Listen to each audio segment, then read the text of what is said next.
Just out here today looking at the plants that you've gotten to see the boxes being built, and now we've got plants in the ground and they're starting to grow, which is awesome, which just means, in a couple of weeks, months, we're gonna have some fresh vegetables. But it's interesting, we've got some bean plants here, and with beans, maybe you know this, I'm new to all of this, but with beans you can put the poles in the ground or sticks and shape the way that the bean plants grow, so they're not going to go out, but they can go up, which makes it easier for the garden and creates more space in the garden. But whatever you put in that middle shapes what the plant looks like. And I began thinking about, as we've been talking about community and some of the issues that affects community or breaks down community. And I think one of the problems that we have in the church is, or that can keep us from experiencing true community, is that we put or focus on all these other ideas, we focus on all these other factors that then shape us. And if we want to experience true community, we must put Christ as the center. Now, I know that might seem crazy, but we do that, right? We try to create small communities. We try to create gospel communities that are like, oh, hey, we're just going to have a group that's driven by this demographics. It's just going to be this demographics, or it's going to be this demographics. And the problem with that is the focus becomes the demographic. And that's not what we're called to do. We are called to create a community. We are called to build relationships that aren't focused on our demographics, but focused on Jesus.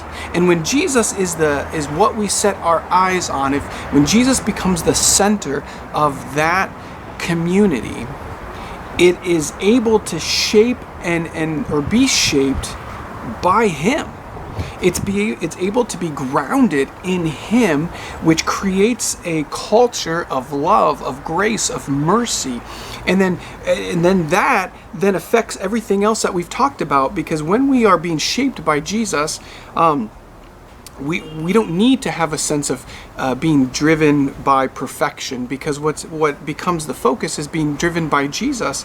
And it becomes when we encounter conflict, well, Jesus is going to lead us through that, and we can enter into that with a Christ-centered dialogue working for unity.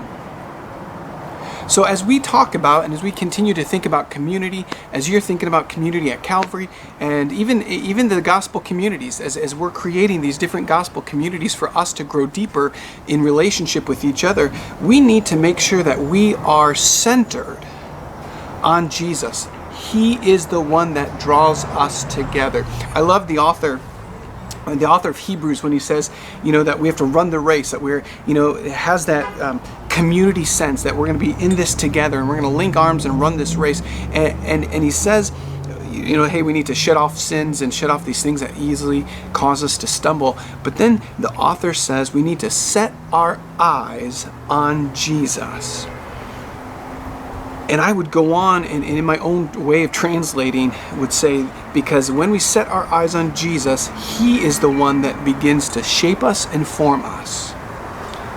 And when we are shaped and formed by Jesus, when we are unified by Jesus, we're going to look different. It'll be diverse. It'll be not what you always think about community. But when we are shaped by Jesus and He is the unifying factor, nothing can draw us apart. Nothing will be able to rip us apart. Nothing's going to affect us. Why? Because we are on solid ground.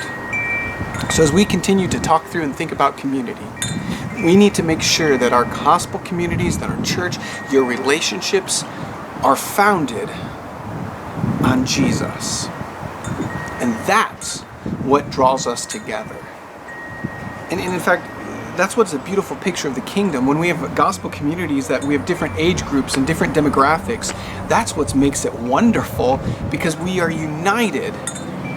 Not because we all have the same age, not because we all have none of that matters. So what matters is that we are united in Jesus.